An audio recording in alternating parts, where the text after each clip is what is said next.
السلام عليكم ورحمة الله تعالى وبركاته. بسم الله، الحمد لله، والصلاة والسلام على رسول الله وعلى آله وأصحابه حزب الله وعلينا عباد الله. أما بعد، فقد قال الله تعالى في القرآن العظيم والفرقان المجيد: أعوذ بالله من الشيطان الرجيم. بسم الله الرحمن الرحيم. سبحانك لا علم لنا إلا ما علمتنا إنك أنت العليم الحكيم. صدق الله العلي العظيم. وقال رسول الله صلى الله عليه وسلم: الصلاة عماد الدين، فمن أقامها أقام الدين، ومن هدمها فقد هدم الدين. وصدق رسوله النبي الكريم، ونحن على ذلك من الشاهدين. வல்லவனை வாழ்த்தி வல்லல் கோமானை போற்றி வழிபாடுகளின் ஆசிரியனை நாடி எனது உரையை துவங்குகிறேன். புனிதமிக்க இந்த ஜும்ஆ நாளிலே, மகத்துவமிக்க இந்த மஸ்ஜிதிலே நல்லதை சொல்லவும் கேட்கவும் வாய்ப்பளித்த எல்லாம் வல்ல அல்லாஹ்வுக்கே புகழனைத்தும் உரித்தாகட்டும். இன்று நம்மை எல்லாம் நல்லது கேட்பதற்காக ஒன்று கூடியது போல, நாளை மறுமையில் சுவர்ண பூஞ்சோலையிலே நல்லவர்களின் கூட்டத்தில் அல்லாஹ் தஆலா நம் அனைவரையும் ஒன்று சேர்த்து அருள் புரிவானாக. கண்ணியத்திற்கும் பெருமதிப்பிற்கும் உரிய அல்லாஹ்வின் நல்லடியார்களே, அல்லாஹ்வினுடைய மாபெரும் பெருமையினால் ஜுமாஅத்துல் ஊலா என்று சொல்லப்படுகின்ற முதல் பனித்துளி குளிர்ச்சியான மாத காலத்தை நாம் எல்லாம் அடைந்திருக்கிறோம். அல்லாஹ் தஆலா இந்த மாதத்தின் புனிதத்தின் பொருட்டால் நம் அனைவருக்கும் ஈருலக நல்வாக்கியங்களை நிறைவாக நிரப்பமாக தந்தருள் புரிவானாக. கண்ணியத்திற்கும் பெருமதிப்பிற்கும் உரிய அல்லாஹ்வின் நல்லடியார்களே, இந்த குளிர்ச்சியான மாத காலத்தில் சூடான ஒரு தகவலை நாம் கடந்த ஒரு வார காலமாக அரசாங்கத்தின் மூலமாக, பத்திரிகைகள் மூலமாக, வலைத்தளங்கள் மூலமாக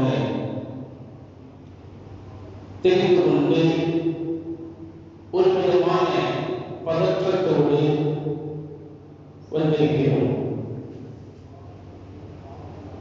அந்த சூடான செய்தி குறித்து மார்க்கம் நமக்கு எப்படி வழிகாட்டுகிறது? இது போன்ற தருணத்தில் நாம் எப்படி கையாள வேண்டும்? உலகளாவிய சட்டத்திட்டங்களை அல்லாஹ் ரசூலினுடைய சட்டத்திட்டத்திற்கு உட்பட்டு எப்படி அமைத்துக் கொள்ள வேண்டும் என்பதை பற்றி மார்க்கம் நமக்கு தெளிவாகவே ஒவ்வொரு காலகட்டத்திலும் எடுத்துரைக்கிறது. அந்த வகையில் அல்லாஹ்விற்கும் அவருடைய தூதருக்கும், இறுதி தூதர் முஹம்மது ஸல்லல்லாஹு அலைஹி வஸல்லம் அவர்களுக்கும் அவர்கள் காட்டிய சுன்னத்தான வழிமுறைக்கும் நபிகளாரே சுன்னத்தான வழிமுறையை வாழ்நாள் முழுவதிலும் பேணி நடந்த வழிமார்கள், இமாம்கள், நல்லோர்கள், நாதாக்கள், இவர்கள் சென்ற அந்த பாதையில் எந்த காலகட்டத்திலும் சிறிய சருகுகள் கூட இல்லாமல் முழுமையாக கொள்கை பிடிப்போடு தடம்புறமுறாமல் நாம் இருந்தாலே அல்லாஹ்வுடைய பாதுகாப்பு நமக்கு எப்போதும் இருக்கும். காரணம் என்ன தெரியுமா? உள்ளத்தில் இருக்கக்கூடிய ஈமான். லா இலாஹ இல்லல்லாஹ் முஹம்மதுர் ரசூலுல்லாஹ் ஸல்லல்லாஹு அலைஹி வஸல்லம் என்கிற திருக்கலிமாவை நாவோடு மட்டும் வைத்துக் கொள்ளாமல் நம்முடைய உள்ளத்திலும் இறங்கி உள்ளத்தோடு உள்ளார்ந்த அர்த்தத்தோடு அதை நாம் சொன்னோம் என்று சொன்னால் கட்டாயமாக அதனுடைய வலிமை நம்முடைய உடல் முழுவதும் வியாபித்து இருக்கும். நம்முடைய கண் பார்வை, நம்முடைய கை அசைவு, நம்முடைய கால் நடக்குதல் எல்லாமே அல்லாஹ்வுக்கு ஒப்பானதாக ஆகிவிடும். எதிரிகள், நம்முடைய விரோதிகள் நம்மை பார்த்தாலே பார்த்த மாத்திரத்திலேயே பயந்து ஒதுங்கி போய்விடுவார்கள், ஒதுங்கி விடுவார்கள். அந்த அளவிற்கு அல்லாஹ் தஆலா லா இலாஹ இல்லல்லாஹ் முஹம்மதுர் ரசூலுல்லாஹ் ஸல்லல்லாஹு அலைஹி வஸல்லம் என்கிற திருக்கலிமாவில் அப்படிப்பட்ட உள்ளார்ந்த அர்த்தத்தை வைத்திருக்கிறார். லா இலாஹ இல்லல்லாஹ் முஹம்மதுர் ரசூலுல்லாஹ் என்றால் என்ன அர்த்தம்? நாம் எல்லாம் உடனே சொல்லிவிடுவோம், வணக்கத்திற்குரிய இறைவன் அல்லாஹ்வை தவிர வேறு யாரும் இல்லை, முஹம்மது ஸல்லல்லாஹு அலைஹி வஸல்லம் அவர்கள் அல்லாஹ்வுடைய திருத்தூதராக இருக்கிறார்கள் என்று நாம் அர்த்தம் சொல்லிவிடுவோம். அது வெளிரங்கமான அர்த்தம். உள்ளரங்கமான அர்த்தம் எது தெரியுமா? அது தெரிந்தால் நீங்கள் எல்லாம் நினைப்பீர்கள், மனதிற்குள் உண்மையான அர்த்தத்தில் தான் நாம் லா இலாஹ இல்லல்லாஹ் என்று தஸ்பீஹ் பிடித்துக் கொண்டு சொல்லிக் கொண்டிருக்கிறோமா என்று நினைப்பீர்கள். உள்ளார்ந்த அர்த்தத்தை ஆன்மீக அறிஞர் பெருமக்கள் நமக்கு சொல்லி காட்டுகிறார்கள். லா இலாஹ இல்லல்லாஹ் என்று சொல்லிவிட்டால், யா அல்லாஹ், என்னிடத்தில் இருப்பதெல்லாம் நீ ஒருவன் மட்டும்தான், உன்னை தவிர வேறு எதுவும் என்னிடத்தில் கிடையாது. முஹம்மது ஸல்லல்லாஹு அலைஹி வஸல்லம் அவர்கள் என்னுடைய வழிகாட்டியாக இருக்கிறார்கள். அப்படிப்பட்ட என்னுடைய உயிரினும் மேலான கண்மணி நாயகம் ஸல்லல்லாஹு அலைஹி வஸல்லம் அவர்களுடைய சமூகத்தில் என்னையும் ஒருவனாக நீ ஆக்கி இருக்கிறாய் அல்லவா? அது என்னுடைய மிகப்பெரிய ஒரு பாக்கியம் என்ற நிலைக்கு நாம் வந்துவிட்டால், அந்த நேரத்தில் லா இலாஹ இல்லல்லாஹ் என்று சொல்லிவிட்டால் அதுதான் உண்மையான அதற்கான அர்த்தம். ஆனால் நாம் இன்றைக்கு எப்படி இருக்கிறோம்? கொஞ்சம் யோசித்து பாருங்கள். யா அல்லாஹ், என்னிடத்தில் இந்த உலகத்தில் உள்ள எல்லா ஆசாபாசங்களும் இருக்கின்றன, ஆனால் நீ மட்டும் என்னிடத்தில் கிடையாது என்கின்ற அந்த ஒரு நிலையில் நாம் இருந்து கொண்டு லா இலாஹ இல்லல்லாஹ் என்று சொன்னால் அது உண்மையான வார்த்தையாக ஆகுமா? எப்போது அது உண்மையான வார்த்தையாக ஆகவில்லையோ அப்போ அதனுடைய வலிமை நம்முடைய உள்ளத்தில் அது இறங்கவே இல்லை என்ற அர்த்தம்.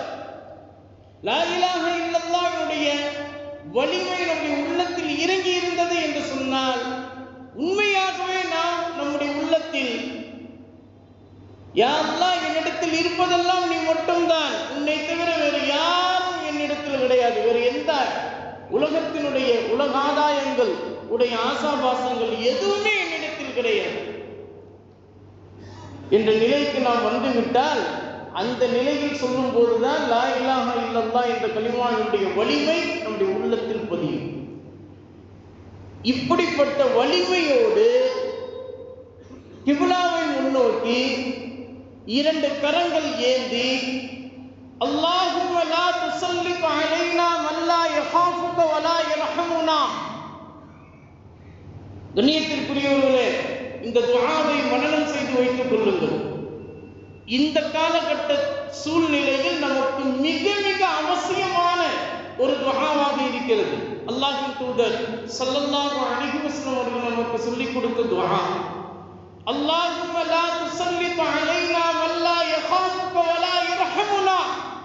யா அல்லாஹ், எங்களை பயப்படாத, உன்னை பயப்படாத, எங்களுக்கு இரக்கம் காட்டாத எந்த ஒரு நபரையும் எங்கள் மீது நீ சாட்டி விடாதே.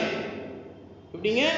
யா அல்லாஹ், உன்னை பயப்படாத, எங்கள் மீது இரக்கம் காட்டாத எந்த ஒரு நபரையும் எங்களுக்கு அதிகாரம் செலுத்தக்கூடிய நிலையில் எங்கள் மீது நீ சாட்டி விடாதே என்ற அர்த்தத்தில் கேட்கப்படக்கூடிய இந்த துஆவை கிப்லாவை முன்னோக்கி லா இலாஹ இல்லல்லாஹ் முஹம்மதுர் ரசூலுல்லாஹ் என்ற திருக்கலிமாவினுடைய வலிமையை உணர்ந்து அந்த இதயத்தோடு இந்த துஆவை கேட்க வேண்டிய ஒரு ஆபத்தான காலகட்டத்தில் நாம் இருக்கிறோம் என்பதை இந்த ஜும்ஆவுடைய சிந்தனையாக நம்முடைய உள்ளத்தில் பதிய வைக்க வேண்டியது இருக்கிறது. ஒரு காலம் இருந்தது, முஸ்லிம்கள் என்று சொன்னால், பாய்மார்கள் என்று சொன்னால், நம்மை பார்த்ததுமே கண்ணியம் கூடிய ஒரு பயம் வரும்.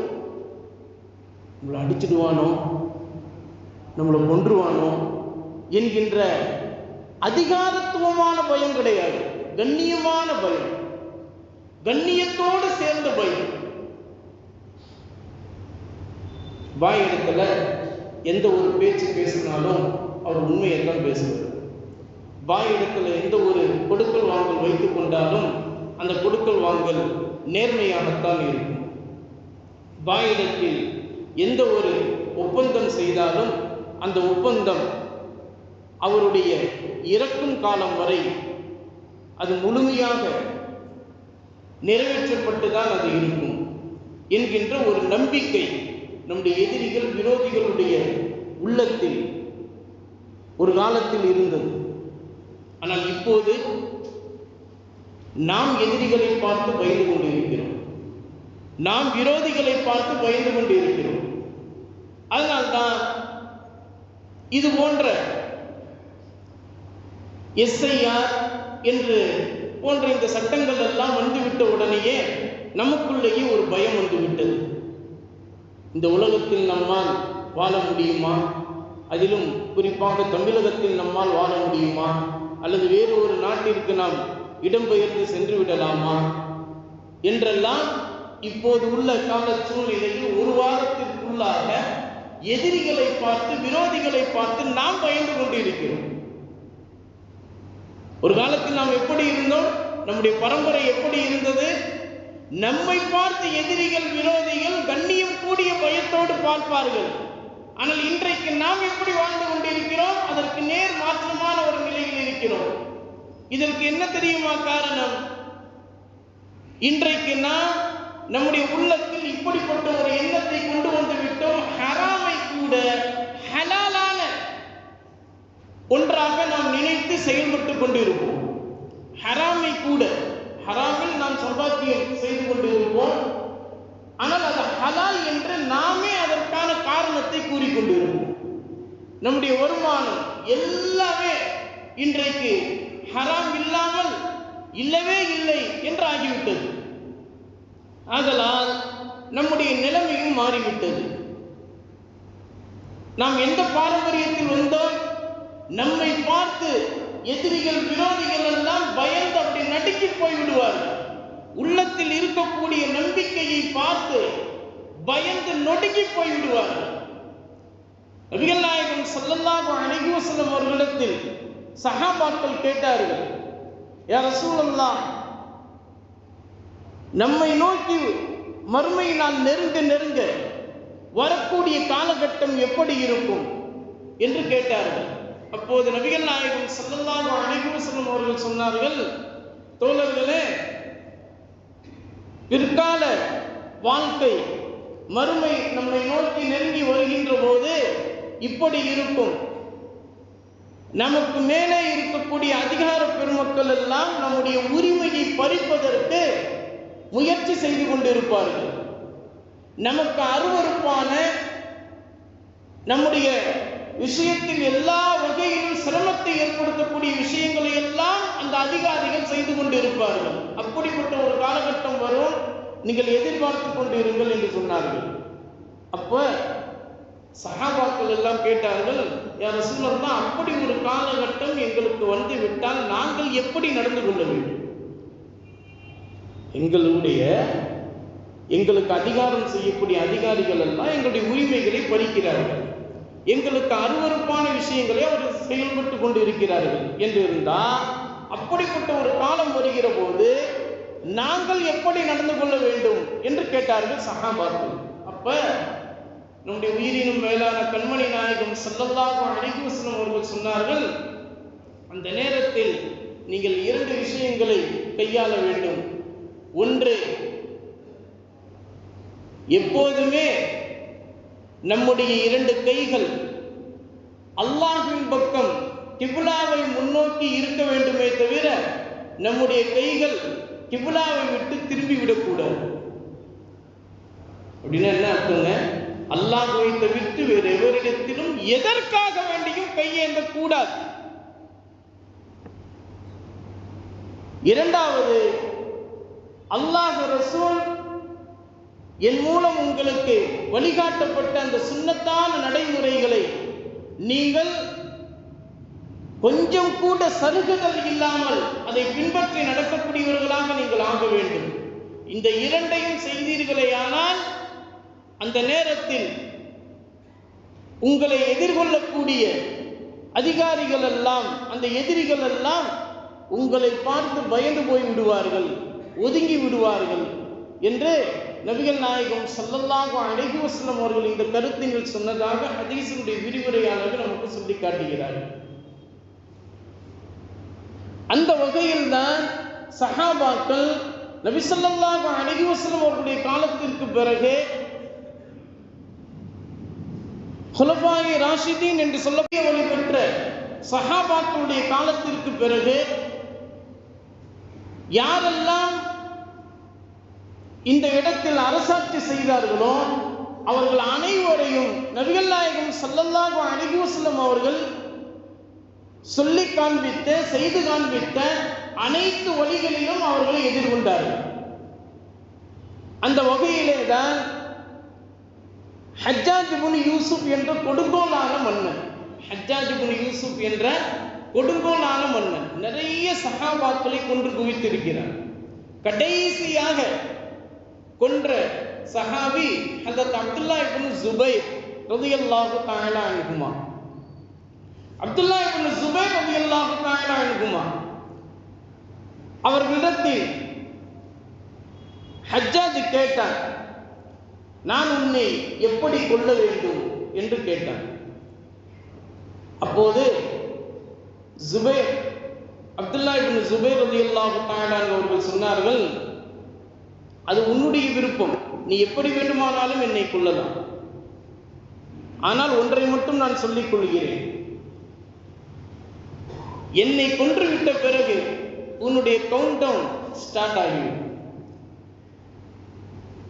என்னை கொன்றுவிட்ட பிறகு நாளை மறுமையில் அல்லாஹ் உன்னை கொல்லுவான்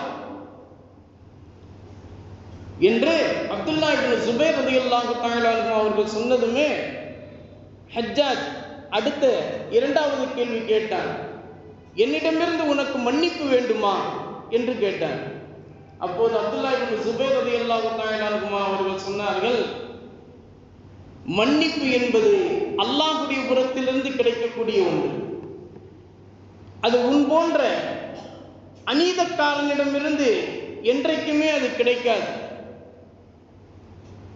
எனக்கு அல்லாஹ்வுடைய புறத்திலிருந்து கிடைக்கக்கூடிய மன்னிப்பு தான் எனக்கு வேண்டும், உன்னிடத்திலிருந்து கிடைக்கக்கூடிய மன்னிப்பு எனக்கு தேவையில்லை என்பதாக அப்துல்லா இப்னு ஜுபைர் ரலியல்லாஹு தஆலா அவர்கள் சொன்னார்கள். சொன்னதற்கு பிறகு தூக்கு மேடை அவர்களுக்காக தயார் செய்யப்படுகிறது.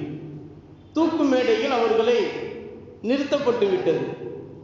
ஹஜ்ரத் அப்துல்லா இப்னு ஜுபைர் ரலியல்லாஹு தஆலா அவர்கள் கிப்லாவை முன்னோக்கி, இன்னி வஜ்ஜஹது வஜ்ஹிய லில்லதி ஃபதரஸ் ஸமாவாத்தி வல் அர்த ஹனீஃபன் முஸ்லிமன் வமா அன மினல் முஷ்ரிகீன் இன்ன ஸலாத்தி வ நுஸுகி வ மஹ்யாய வ மமாத்தி லில்லாஹி ரப்பில் ஆலமீன் லா ஷரீக லஹு பிதாலிக உமிர்து வ அன மினல் முஸ்லிமீன் என்ற இன்னி வஜ்ஜஹது துஆவை ஓதினார்கள். இதை கேட்டதுமே ஹஜ்ஜாஜ் இப்னு யூசுஃபிற்கு நடுக்கம் ஏற்பட்டு விட்டது. அப்படி என்றால் அந்த வார்த்தையினுடைய வலிமை எப்படி இருக்கும் என்பதை இந்த ஜும்ஆவுடைய சிந்தனையாக நீங்கள் எடுத்துக்கொள்ள வேண்டும்.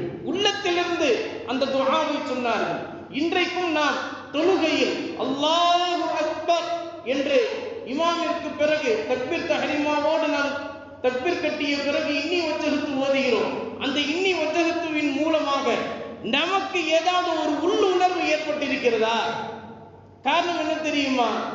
கலிமாவினுடைய வலிமை இன்னும் நம்முடைய உள்ளத்திற்கு வந்து சேரவில்லை என்ற அர்த்தம். அப்துல்லா இப்னு ஜுபைர் ரலியல்லாஹு தஆலா அன்ஹு அவர்கள் சொன்ன அந்த துஆ தௌஜீஹை கேட்டதுமே ஹஜ்ஜாஜ் இப்னு யூசுப் சொன்னார், அவர் அப்படியே கிப்லாவை விட்டு வேறு திசையில் திருப்பி விடு என்று சொன்னார்கள். சொன்னதுமே பணியாளர்கள் எல்லாம் அவர் கிப்லா விட்டு வேற ஒரு திசைக்கு திருப்பினாங்க.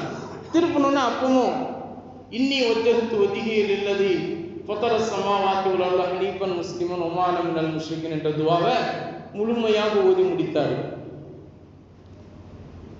அப்ப பணியாளர்களுக்கு சொன்னா அவரை நிக்க வைக்காத, குப்புற படுக்க வச்சு.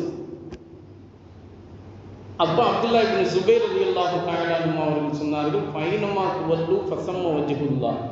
அடைமடையனே, எங்கு திரும்பினாலும் அல்லாஹ் அங்கு இருப்பான் என்பது உனக்கு தெரியாதா? நீ என்னை எப்படி திருப்பினாலும் சரி, குப்புற படுக்க வச்சாலும் சரிதான், என்னை நிமிர்ந்து படுக்க வச்சாலும் சரிதான், என்னை நேராக பார்க்க வச்சாலும் சரிதான், திரும்ப முகத்து பக்கமாக முதுகு பக்கமாக என்னை திருப்பினாலும் சரிதான், எல்லா பக்கமும் அல்லாஹ் இருக்கிறான் என்பது உனக்கு தெரியாதா என்பதாக சொன்னதுமே அவரை முகம் குப்புற படுக்க வச்சு கை காலெல்லாம் கட்டி விட்டுரு, கொஞ்சம் கூட அவர் அசையக்கூடாது. அப்ப அப்துல்லா இப்னு ஜுபைர் ரலியல்லாஹு தஆலா அன்ஹு அவர்கள் சொன்னார்கள், மின்ஹா ஹலக்னாக்கும் வ ஃபீஹா நுஈதுக்கும் வ மின்ஹா நுக்ரிஜுக்கும் தாரத்தன் உக்ரா.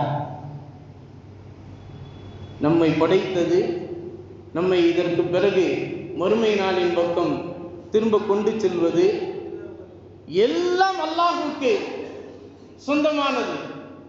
அல்லாஹ்விடத்தில் தான் நம்முடைய மீனுவிடம் இருக்கிறது என்று சொல்லிவிட்டு சிரித்தார்கள். சிரித்ததுமே ஹஜ்ஜாஜ் இப்னு யூசுப் சொன்னான், சிரிக்கிறாயா? 40 வருடங்களாக நீ சிரித்ததில்லை என்று நான் கேள்விப்பட்டேன்.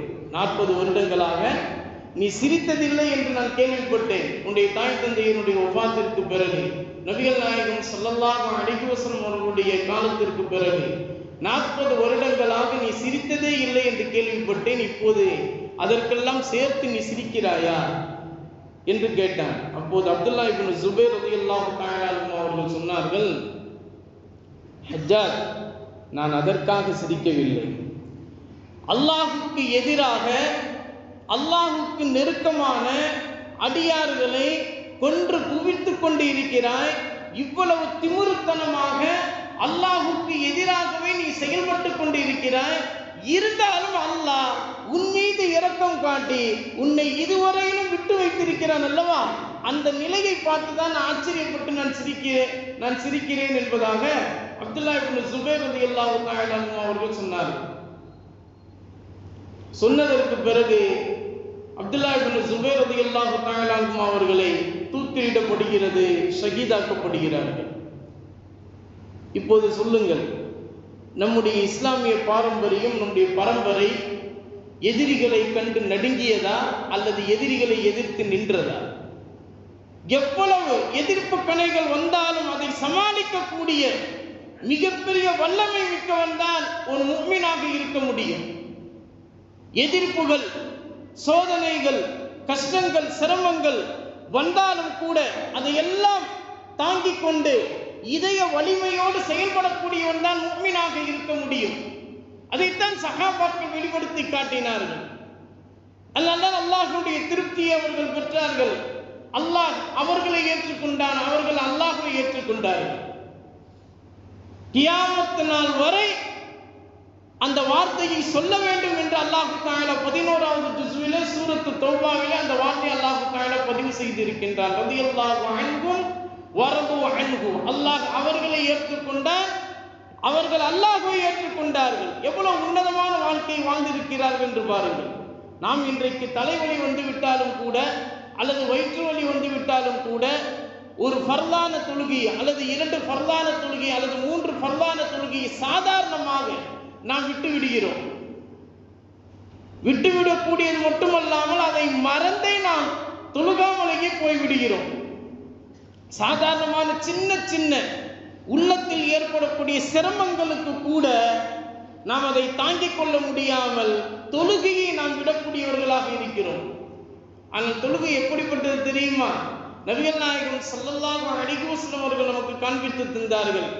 எப்படிப்பட்ட சிரமங்கள் வந்தாலும் அந்த சிரமங்கள் வந்ததுமே நபிகள் நாயகம் ஸல்லல்லாஹு அலைஹி அவர்கள் உடனே உது செய்துவிட்டு கிப்லாவை முன்னோக்கி 2 ரக்காத் தொழுது இரு கரமேந்தி அல்லாஹ்விடத்தில் துஆ செய்வார்கள். அது மட்டுமல்லாமல் தன்னுடைய குடும்பத்தினர்களை அழைத்து இவ்வாறு சொல்வார்கள், என்னுடைய குடும்பத்தினர்களே, உங்களுக்கு ஏதாவது ஒரு சிரமங்கள் வந்தால், வேதனைகள் வந்தால் உடனே அல்லாஹ்விடத்தில் நீங்கள் மீண்டு விடுங்கள். அழகான முறையில் பரிபூர்ணமாக ஒது செய்துவிட்டு கிப்லாவை முன்னோக்கி 2 ரக்காத் தொழுது இரு கரமேந்தி நீங்கள் உங்களுடைய கண்களிலிருந்து கண்ணீரை வடித்து நீங்கள் துஆ செய்து பாருங்கள். அல்லாஹ் 2 கண்களிலிருந்து விடக்கூடிய அந்த கண்ணீருக்கு அல்லாஹ்விடத்தில் மிகப்பெரிய மதிப்பு உண்டு. அரிசையை நடுங்க செய்யக்கூடிய மதிப்பு அந்த கண்ணீருக்கு இருக்கிறது. ஆனால் இன்றைக்கு நாம் துஆ செய்வதற்கு கூட ஆதாரங்களையும் தேவையில்லாத விவாதங்களையும் செய்து கொண்டு இருக்கிறோம். ஃபர்லான தொழுகைக்கு பிறகு நபிகள் நாயகம் ஸல்லல்லாஹு அலைஹி வஸல்லம் அவருடைய காலகட்டத்தில் துஆ செய்தார்களா? மக்காவில் துஆ செய்தார்களா? மதீனாவில் துஆ செய்தார்களா? நாம் எதற்கு துஆ செய்ய வேண்டும்? ஃபர்லான தொழுகையினுடைய துஆவிற்கு பிறகு ஸலவாத்து சொல்லுகிறோம். ஸலவாத்து ஏன் சொல்ல வேண்டும்?